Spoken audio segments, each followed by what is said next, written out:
Outro ponto importante da ensilagem é a colheita e a picagem do material. Então, antes de começar, a gente já tem que estar preparado com as máquinas bem reguladas, principalmente aí com contra-facas e facas boas, né?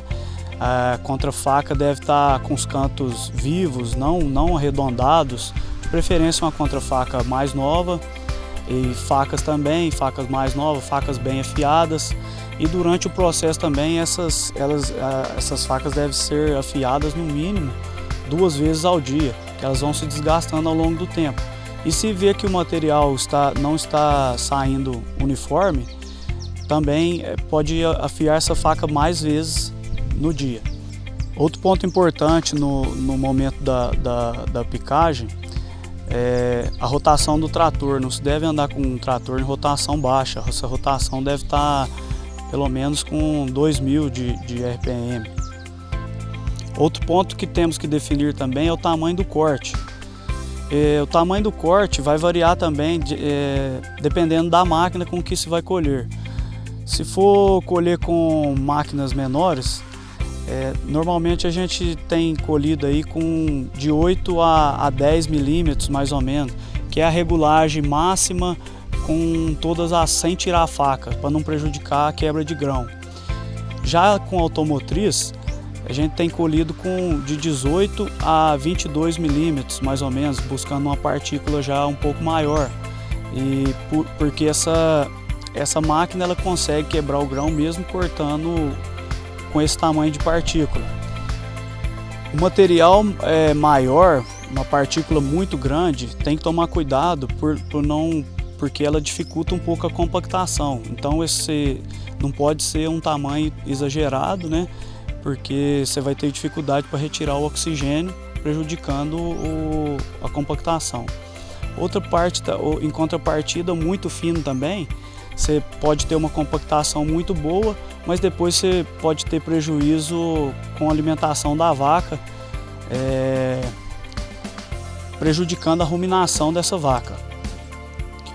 Então, hoje, a gente tem buscado partículas maiores, porque para dar uma melhor ruminação para a vaca, consequentemente uma produção maior de saliva, e essa vaca produzindo mais saliva vai ajudar na saúde ruminal dela.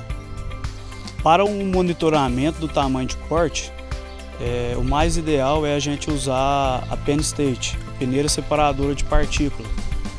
Coletar a amostra do material que está chegando no silo, passar na peneira e como referência hoje a gente usa um valor para a peneira do fundo, que é para as partículas menores, partículas pequenas, ter abaixo de 20% colhidas com automotriz, mas tentando ficar mais próximo de 15%, e o fundo das peneiras com o corte feito pela ensiladeira acoplada no trator uma quantidade menor do que 25% no fundo, que é o que vai assegurar que a gente tem boa quantidade de fibra fisicamente efetiva na silagem.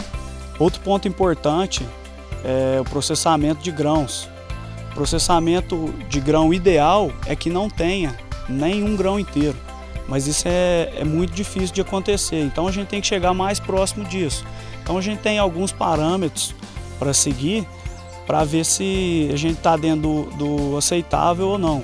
Então uma quantidade aceitável de grão inteiro para automotriz seria cada 500 gramas de amostra até 5 grãos inteiros. Para a máquina acoplada ao trator, esse número já é aceitável uma quantidade um pouco maior, pela dificuldade que a máquina tem de quebrar o grão. Já é aceitável até 20 grãos inteiros, mais ou menos. Então, assim, e para monitorar, a gente deve estar monitorando isso sempre durante o processo. Para monitorar é fácil, é só coletar a amostra do material que está chegando. Desse material a gente vai contar quantos grãos inteiros tem nessa amostra de 500 gramas.